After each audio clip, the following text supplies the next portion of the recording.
Hello students, today we are going to discuss our English grammar portion, that is modals.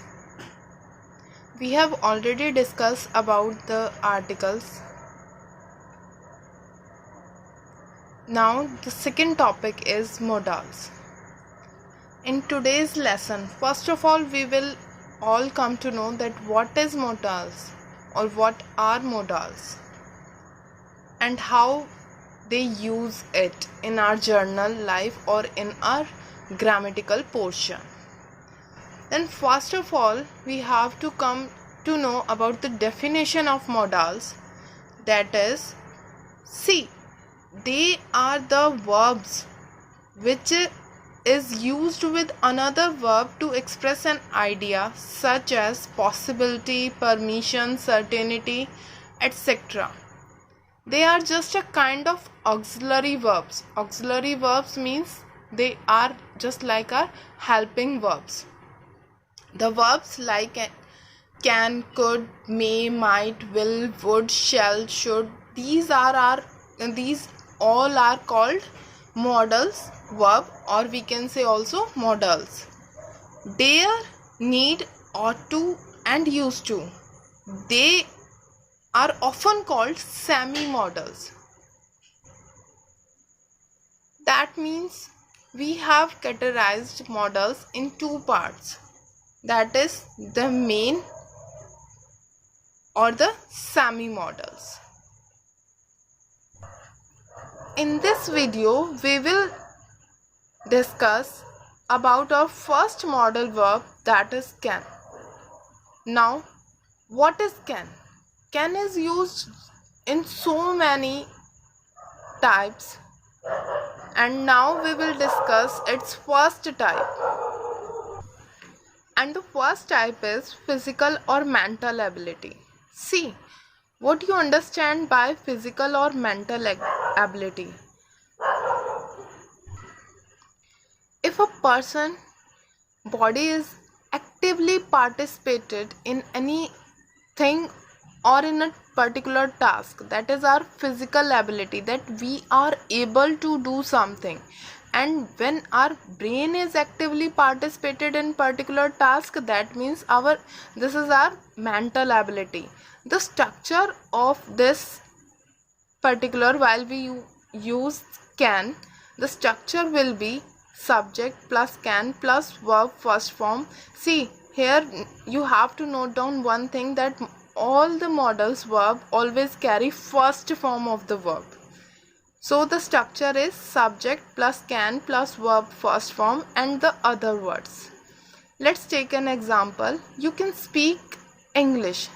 That particular example shows the person's mental ability, that he can just cram all the languages and he can speak English very well, or he can speak English fluently. He can lift the box.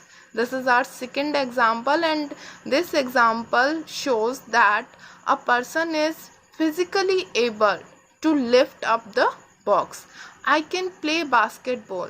Here this is the example of both the abilities, that if a person is physically fit, only then he or she will play basketball, and the presence of mind is also needed when he is playing his basketball. So I hope you got the first use of can, that is physical or mental ability. Now just move to our second use, that is permission. Permission means to allow something. When someone is allowing someone to anyone, that is permitted to someone, and where we get any kind of permission we will always use can. And also for the prohibition means you are not allowed to do something, or you are not permitted to do something. Just take an example. You can go now, that the person is allowing someone that you can go now. That means you are allowed to go. If we put here instead of can, to allow. That will be also grammatically correct.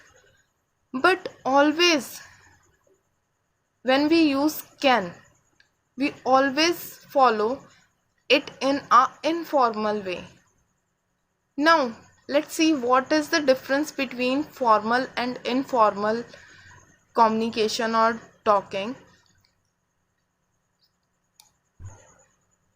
Informal ways means that suppose that if you are talking to a person who is younger than you, and if we are talking the same age group, that means this is our informal way. And if we are talking about if we are talking to a person that are senior to us, that is our formal communication. Or instead of can, we always use may here for the formal communication. And whenever we talk to our younger one, or whenever we talk to our the person who is our of same age, we can use can. So here we can see the example, you can go now. That means the person is allowed to go now. You cannot smoke here. This is the example of prohibition. That means you are not allowed to do, or you are not permitted to smoke here. Can I use your pen? Can I use your pen? Here a informal permission is given, is making, or it has been asked. Now, number third use is possibility. Possibility means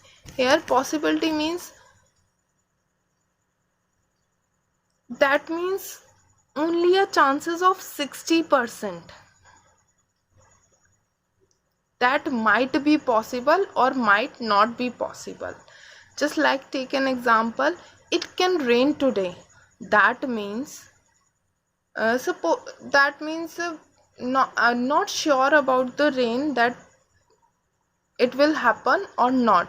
But suppose that if you are looking at the sky and you see that some partly clouds are there, so it may be your assumption that it can rain today, but it only a chances, only a assumption.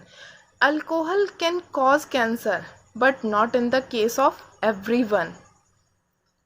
Some person got cancer from other ways also, other things also. And this is we have completed now 3 uses of can. The first is physical or mental ability, second is permission or prohibition, and the third is possibility. Here you all have to note down the one thing, that with all the subject it will remain same modal verb, and you can use your other word to make any sentence, such as example, I can do this, you can solve this sum, he can. That means, like tenses, while we use he, she, it, we always carry s or es form, but in the modals verb we never use any kind of s or es. We always take it as it is. He can drive a car, she can play the piano, he can fly, we can laugh. And you can also make its negative form also, or its interrogative sense. I cannot do this. This is its negative form or negative sense. You cannot solve this sum. That is also its what? Negative sense. He cannot drive a car. But here you have to remember its contracted form, that is can't. Can't means is equal to cannot. Just take an example, he cannot sing. You can say also he can't sing. It can't fly. We can't laugh. So this is our uses of can in affirmative as well as negative. And we can also use in its interrogation form. So you have what you have to do. You only have to do one thing, that is, can I do this? Put the question mark in the last. Can you solve this sum? Put the question mark in the last. Can he drive a car? Put the question mark in the last. Can she play the piano? That means you just place the main verb in the starting of the sentence. Okay. Can we laugh? Put the question mark. This is our interrogative form.